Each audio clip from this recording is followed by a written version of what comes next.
Section 2.4, rates of change in tangent lines.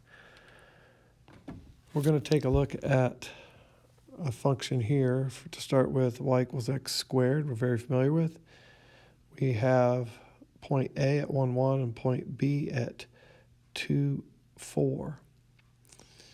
If we draw a line connecting A and B, that's called a secant line. And if we find the slope of that secant line, that will give us the average rate of change of the function f of x equals x squared from 1 to 2. In order to find that slope, we will, of course, from algebra 1, need 2 points. We have the ordered pair for A is 1, 1 and B is 2, 4. And we do the slope y2 minus y1 over x2 minus x1, and we get a slope of 3. So the average rate of change of the function from x equals 1 to x equals 2, the average rate of change is 3 units. If we wanted to find or estimate the instantaneous rate of change at A, we will need to bring point B closer and closer and closer. Let's take a look, and then what we're going to do is find the instantaneous rate of change at A by having such a minimal difference between A and B that they're almost the same point. So let's take a look at if we move point B a half unit closer. So now B is 1.5, 2.25. We find the slope of the secant line between A and B now, and it comes out to be 2.5.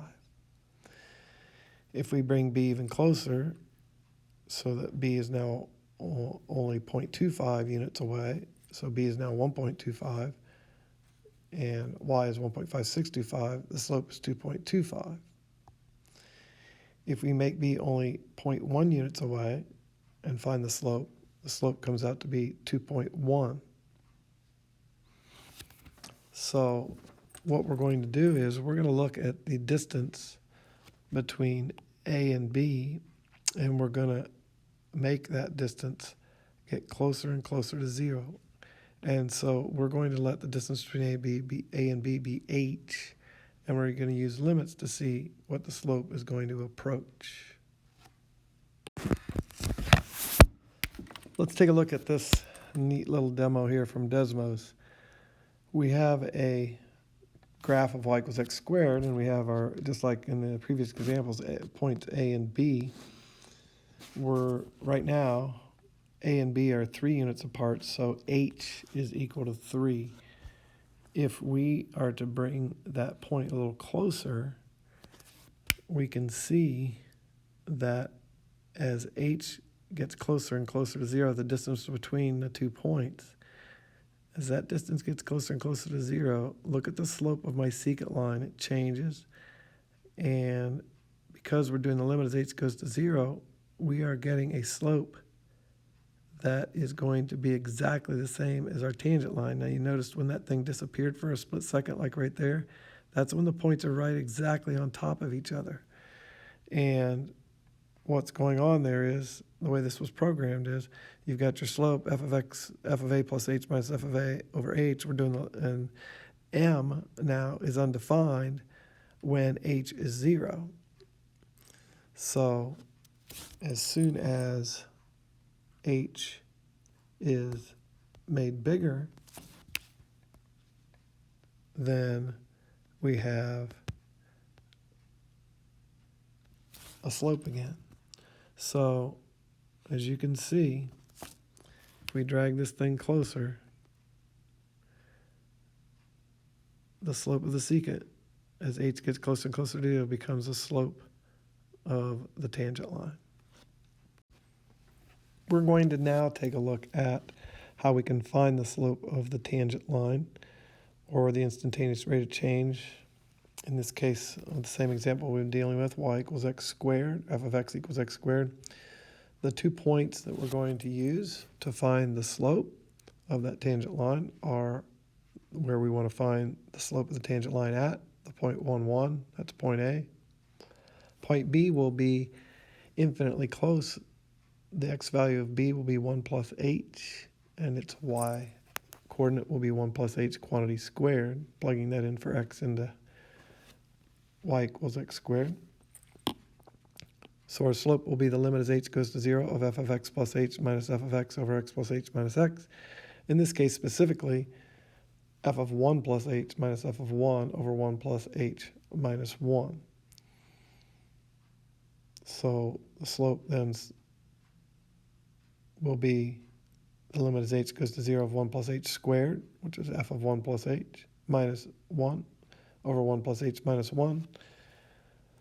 That simplifies then if you expand out the binomial to this, and then if you simplify, the 1 and the negative 1 cancel, you're left with 2h plus h squared. You can factor out an h. H's cancel, and you're left with just the limit as h goes to 0 of 2 plus h. When you plug the 0 in for h, now you can plug it in, and you get 2. Of course, you could not have plugged it in at the beginning, otherwise you'd have gotten 0 over 0. So now we know the slope is 2. So the slope or rate of change of the function at x equals 1 is 2. The slope of the tangent line at x equals 1 is 2. The equation of the tangent line at x equals 1 is, in order to write the equation of a line, we need a point and a slope. Our point is the point 1, 1, and the slope we know is 2. So the tangent line will be y minus 1 equals 2 times x minus 1. This whole process of finding the slope of a tangent line using the limit as h goes to 0 of 2 points h units apart is called, this formula, limit as h goes to 0 of f of x plus h minus f of x all over h. This formula is referred to as the asymmetric difference quotient, or short ADQ. The A means is asymmetric. It means that it's not symmetrical. In other words, we don't have a point on each side. We're just doing it on one side. The D is difference, so we're going to subtract, and Q is the quotient. We're going to divide. So far, we have been using a specific point to find the slope of a tangent line, or the instantaneous rate of change. We found the slope of a tangent line on y equals x squared at x equals 1, where we did f of 1 plus h minus f of 1 over h, and the limit as h went to 0. We can find the slope, though, at any value of x. We wouldn't have to do that every single time we wanted to find a slope on that curve. By using x plus h instead of a specific number like 1 plus h, we are able to find a formula for the slope at any point x. Here's an example. The limit as h goes to 0, f of x plus h minus f of x all over x plus h minus x simplifies to the limit as h goes to 0 of f of x plus h minus f of x all over h.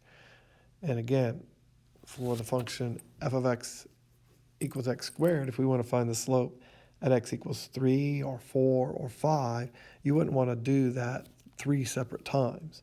You can get a formula and just plug in whatever value you want in for x, and it'll give you the slope at that value of x. So here's an example. The slope at any x for f of x equals x squared will be the limit as h goes to 0 of f of x plus h minus f of x all over h. You plug x plus h into the function x squared, and you get x plus h squared minus f of x, which is x squared, all over h. Expand out the binomial, x squared plus 2xh plus h squared minus x squared all over h.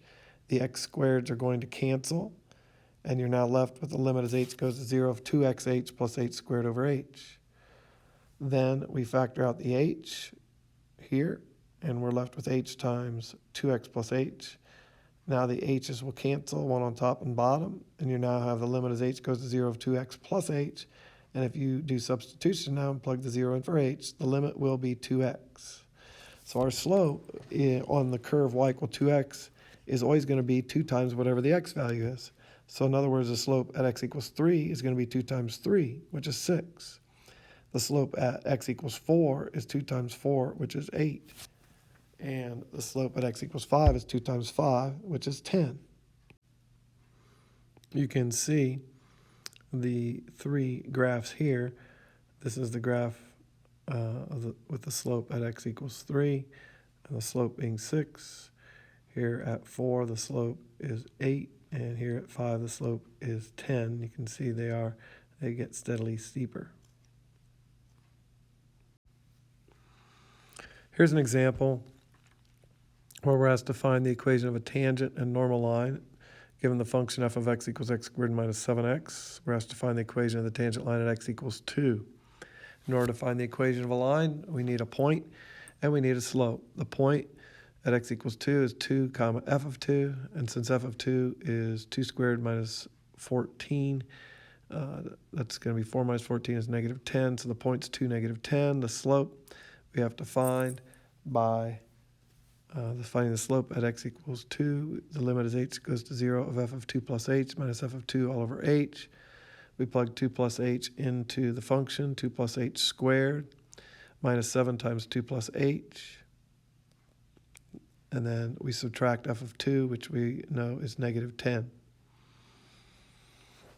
We expand the binomial here. We distribute negative 7 here, get negative 14 minus 7h, and then plus 10.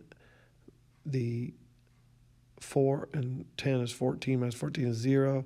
Whenever you do one of these, it's always going to work out that all the constants will cancel in the numerator, so that you have every term in the numerator has at least one h in it. 4h and negative 7h is negative 3h, and you got your h squared. You factor out the h, and then the h's will be able to cancel. So now you can substitute in 0 for h. The limit as h goes to 0 of h minus 3 is negative 3. So the slope is negative 3, and our tangent line, using point slope form, is y minus a negative 10 equals negative 3 x minus times x minus 2. So it's y plus 10, negative 3 times x minus 2 in parentheses is the slope, is the equation of our tangent line. No need to change it to slope intercept form or anything, just leave it in point slope form. Now we have to find the equation of a normal line. Now a normal line is a line that is perpendicular to the tangent line at the point of tangency. So since the slope of my tangent line was negative 3, the slope of my normal line will be the opposite reciprocal, since it's perpendicular, a positive 1/3. And it's real simple. The normal line then is going to be the exact same equation you had for your tangent line, except for you replace the slope of negative 3 with positive 1/3. The point's the same. It's going to be, it's the point 2, negative 10. In this example, we're going to look at f of x equals 1 over x, the reciprocal function, and we're asked to find the slope of the curve at x equals any point A. So we do the limit as h goes to 0 of f of a plus h minus f of a all over h. This one is a good one with some good algebra here. That's going to be the limit as h goes to 0. Plugging in a plus h into the function, it's 1 over a plus h. Minus f of a is minus 1 over a all over h. To simplify this, of course, when you plug in 0, you're going to get 0 over 0, so we have to do some simplifying. We've got to get a common denominator here, so we multiply the first fraction by a over a, the second one by a plus a over a plus a. And we'll get a minus parentheses a plus h over the common denominator, a times a plus h. We have to divide that all by h, so I just said times 1 over h. Makes it easier to write and work with. Now the limit as h goes to 0. We get rid of the parentheses, distribute the negative, and the a's will cancel. And that's still times 1 over h. The a's are going to cancel here, so we're left with simply a negative h over a times a plus h times the 1 over h. Those h's cancel. You're now left with the limit as h goes to 0 of negative 1 over a times a plus h. And now you can plug in the 0, and you get negative 1 over a squared. And that is my slope. So for any point A, it's just going to be negative 1 over a squared, whatever the value of a is anywhere on there. Could have just as easily used an x instead of an a, and it would have been negative 1 over x squared. But that's kind of we're just saying a specific point A, whatever it is. So where does the slope equal negative 1/4? Well, from part A, we know the slope equals negative 1 over a squared. And if that has to equal negative 1/4, If the slope's -1/4, then -1/a squared has to equal -1/4, which means a squared has to equal 4, so a could be plus or minus 2. And that means that this curve will have a slope of -1/4 two different places, here at x equals 2 and also at -2.